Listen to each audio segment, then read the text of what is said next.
Good morning. We just came off of a pretty windy weekend, so we're kind of picking things back up out here. It's still a really cold morning. It's about 25 today. Got cold last night. So our winds were about 30 miles an hour, sustained winds, and we had gusts up to 60 miles an hour. Let me get your mama out here.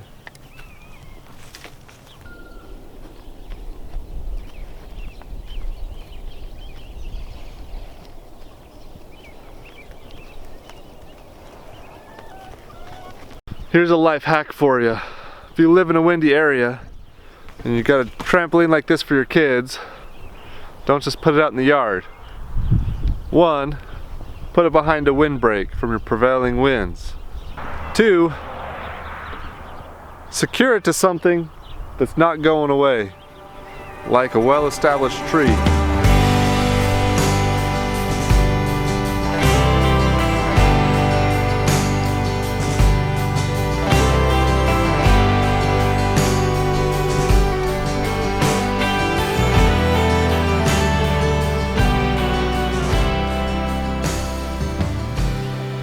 So, a few weeks ago, I asked you guys for some help. We're trying to get to 100 subscribers so we can get our own custom URL. We want to be cool like that. A couple weeks ago when I asked you guys, we got like 15 subscribers in a couple days, but then things dried up. So I'm asking again for some help. If you can share this with everybody you know who you might be interested, subscribe if you haven't. We are hoping to get 100 subscribers by the time we make it our 1-year anniversary of having our channel, which is coming up in about 2 weeks. We only need 15 more of you.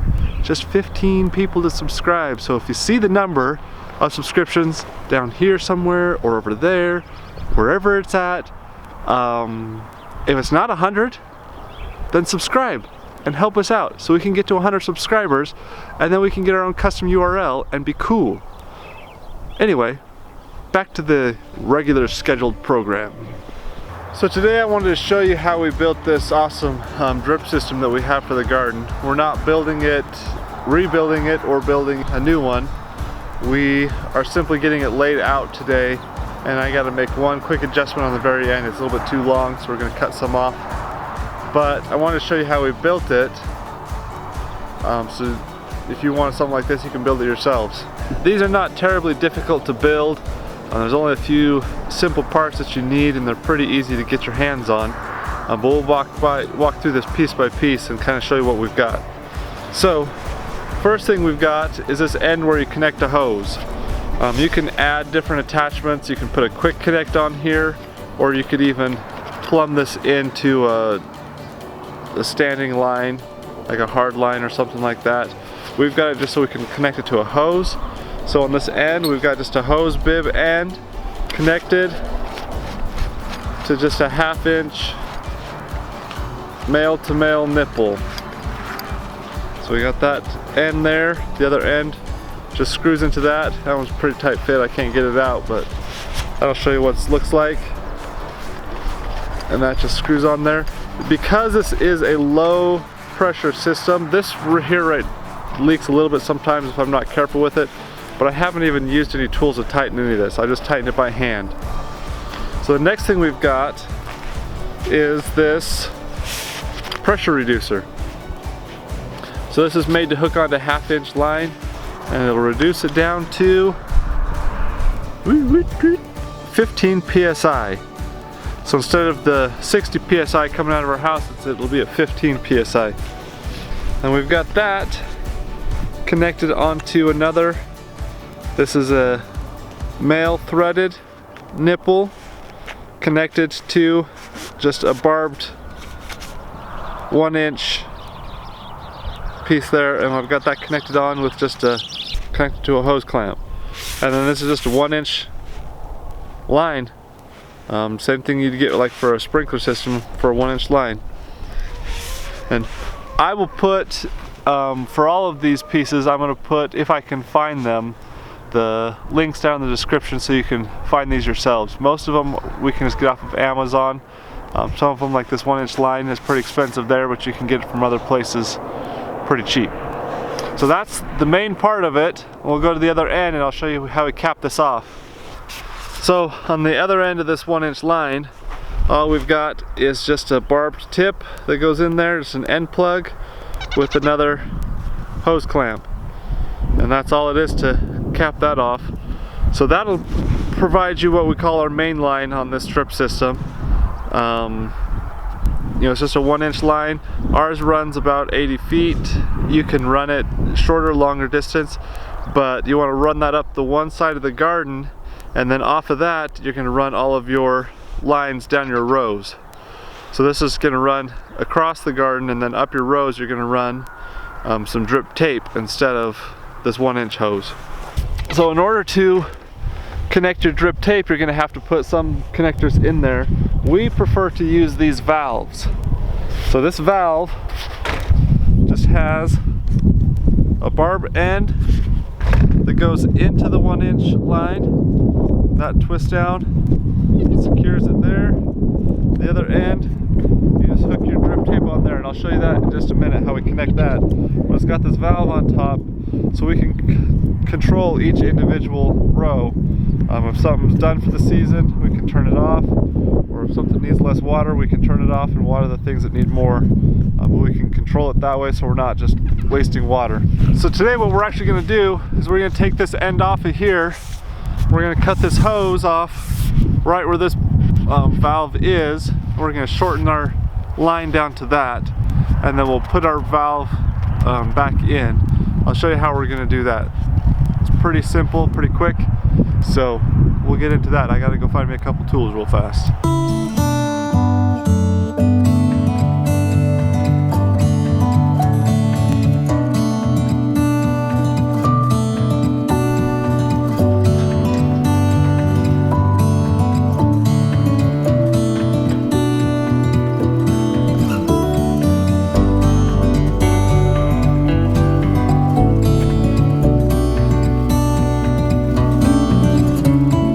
So you may be wondering why you would want to put in a valve or a drip system like this. Our drip system has saved us a ton of time on watering. We don't have to move hoses around. We were often kind of fighting about where we would put our hoses at so we could cover everything.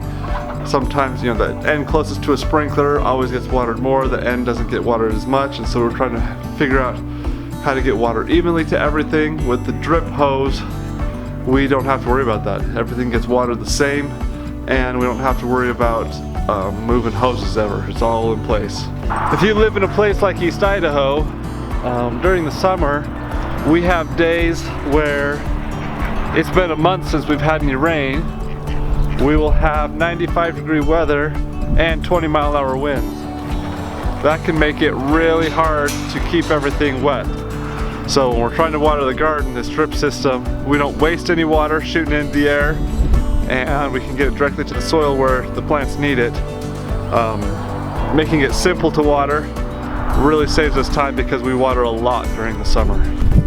Seeing as we average about 13 inches of rain every year, we would never be able to grow anything if we didn't have some sort of an irrigation system. We're not like some areas where they get lots of rain and they don't have to water. They can just kind of rely on the rain.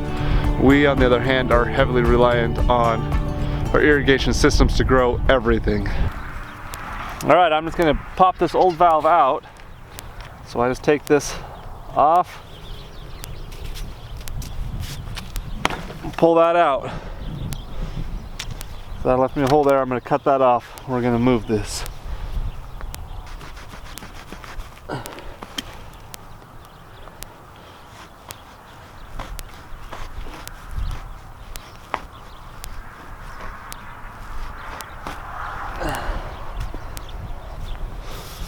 So we're just going to take that plug out the other end.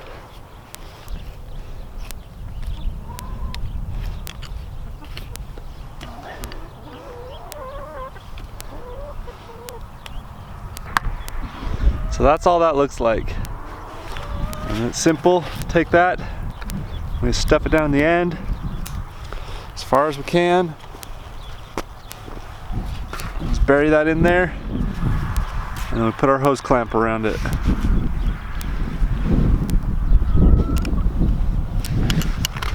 Okay, that is the worst screwdriver anybody has ever seen. I think it's terrible. It's not even flat, it's like rounded on the end.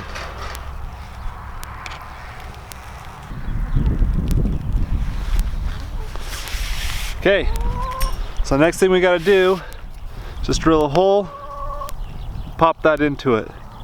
So I'm gonna take this inside. We're gonna come back and do this outside when it's warmer. I'm gonna take you inside with some scraps I've got and show you how we do that, just so you can see how easy it is. And then we'll call that good for today. We're gonna come back and do this a little later today when it warms up, because it's freezing. I can't feel my fingers anymore. Okay guys, I changed my mind. I decided to suck it up and stop being such a baby about the cold and just get this job done. So we've got our hose over here, grabbed our drill, and pull this bit out. Oop. And our valve. So with our valve, this barbed end of it, we're simply going to find a drill bit that's going to fit right in that hole as snug as we can. That happens to be a 19/16 drill bit. So that fits just in there, just barely. So that's the one we're going to use.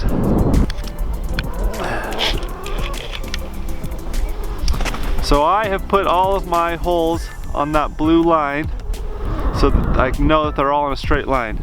And this one I'm just going to come back just so I know it's past that nipple end on that thing, and we're just going to drill our hole.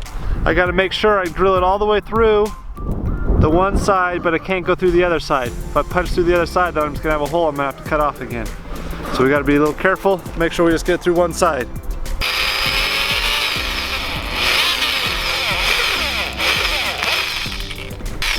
Just like that. Just punched our hole in there. We take this and make sure that this piece is back all the way. If it's out here like this, it's going to be in your way. Make sure it's back, out of the way. This takes a little work, some finagling. You just kind of got to muscle it in there, but we're just going to shove that through that hole. Obviously the hole is smaller than the barbed end, or it doesn't work, so it takes some work to get it in there.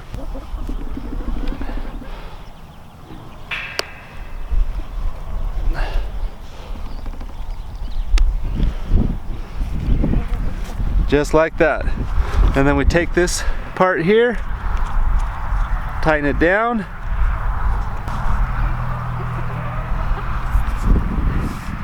and that is done. Now we're ready to hook up some drip hose there.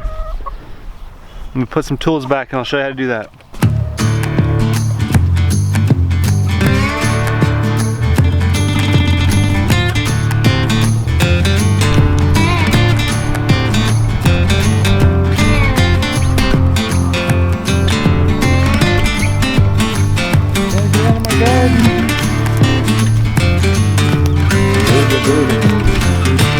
Booty cast. So this is 5/8 drip tape. All the drip tape I've seen is coming 5/8. It's not drip hose, it's tape. It lays flat and then it'll fill up around as it gets full of water. It's got emitters along that blue line. Pretty cool stuff. Super easy to install. So we're going to come to our end that we just fixed. And it's just got this twist end on it. We just twist that back so it's out of the way. Push that on there as far as we can. And then twist that back and lock it in. Now that that's in there, that's not coming off. So that stuff's pretty easy, pretty cool to work with. These will come with emitters distances of like 4 inches, 6 inches, 8 inches, 12 inches, something like that. We have used the 4-inch in the past. I think we're going to start using 6-inch because we don't need it that close together, and we can run more lines at a time if it's spread out more. The recommendation is that you replace this line every year.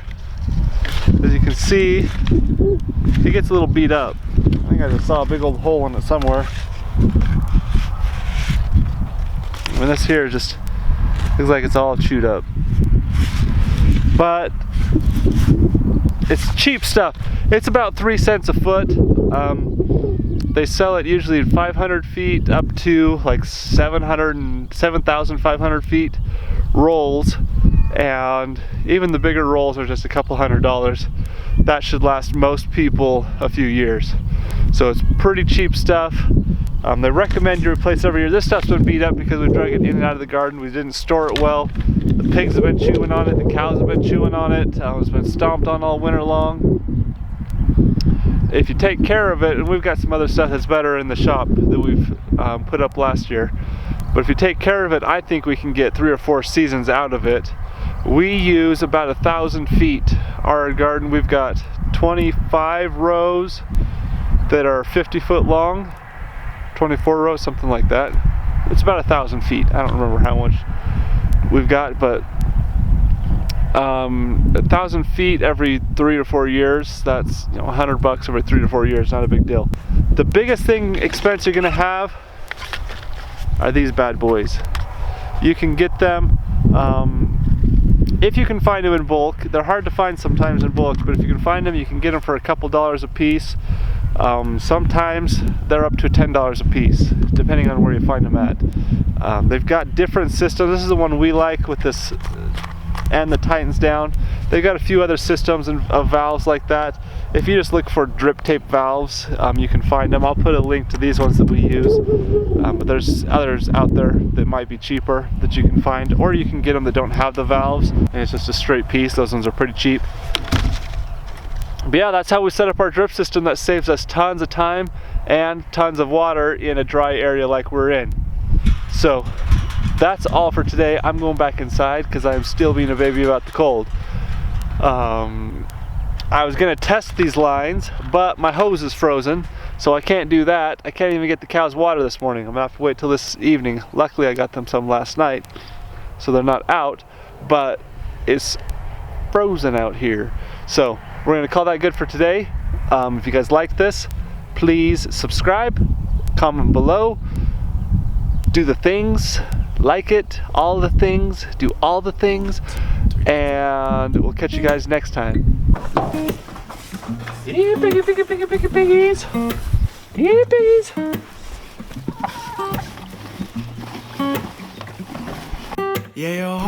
Ooh, I'm gonna get myself shocked over here. Give you guys a treat. Watch me electrocute myself. Hold on.